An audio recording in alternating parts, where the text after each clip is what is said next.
Guys, good morning. So this is my everyday routine bago ako magsulat, magbasa, or basta right after kong maglinis na.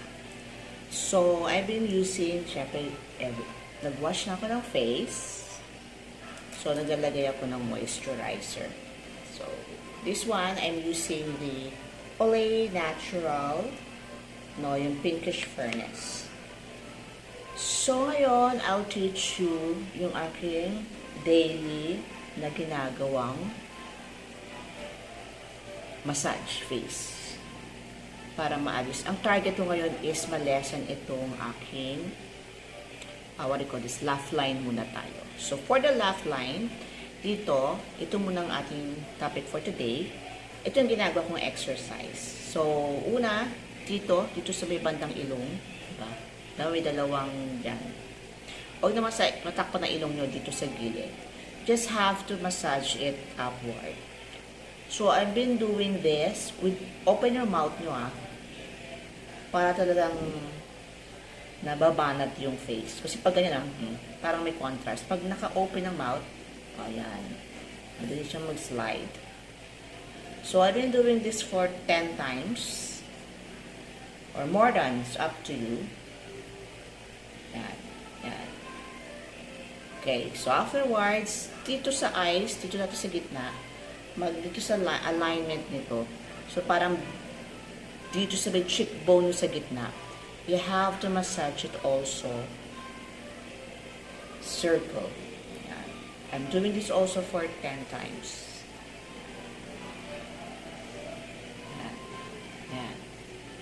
So, pag nagawa ko yan, dito, hinahawa ko itong laugh line, massage ko. I'm doing also 10 times para mabanat.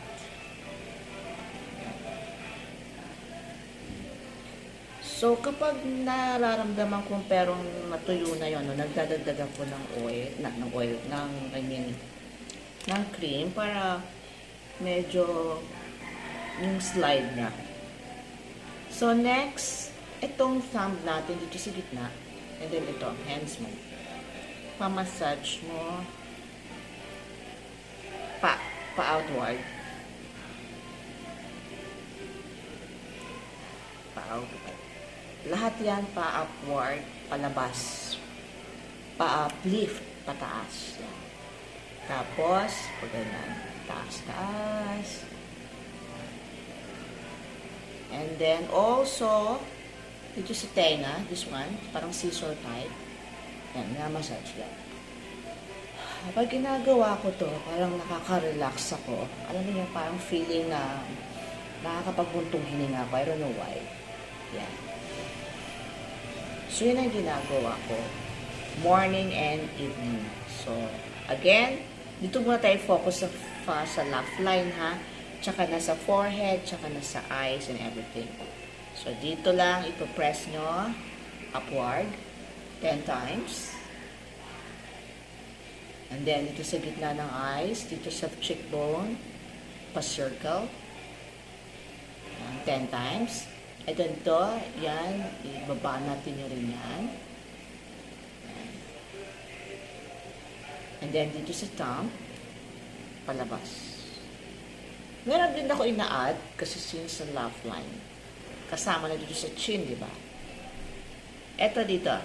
Remember sa aging ito, nakikita mo yung parang sa mga nagkakaedad na napapabayaan, parang nagkakaroon din sila ng crease, di ba?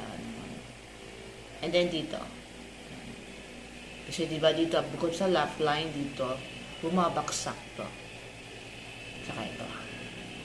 So lahat lang pag nagmamassage kayo, pataas. Para kahit pa paano, yung sagging ng face and skin, mabawasan. So, that's how I do it every morning. Morning and evening. So, and then, that's the time na mag-apply na ako ng makeup or concealer or anything. Everyday look. Press powder lang.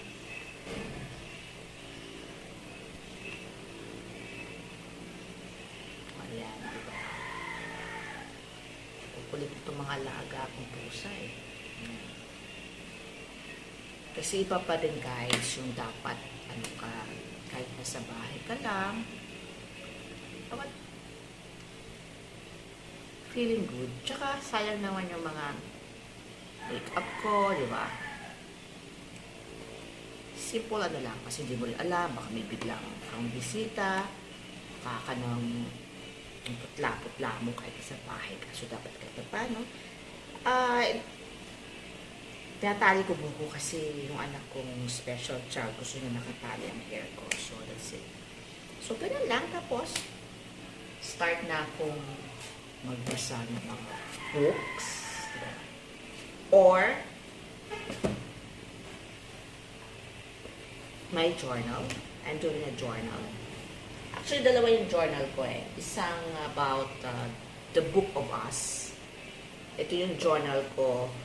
Pag ako nawala sa mundo, pwede niyong balikan ito. Ito yung paano kami nag-make-up ng asawa ko and everything up to the present. And then another one is I have this A Mother's Legacy.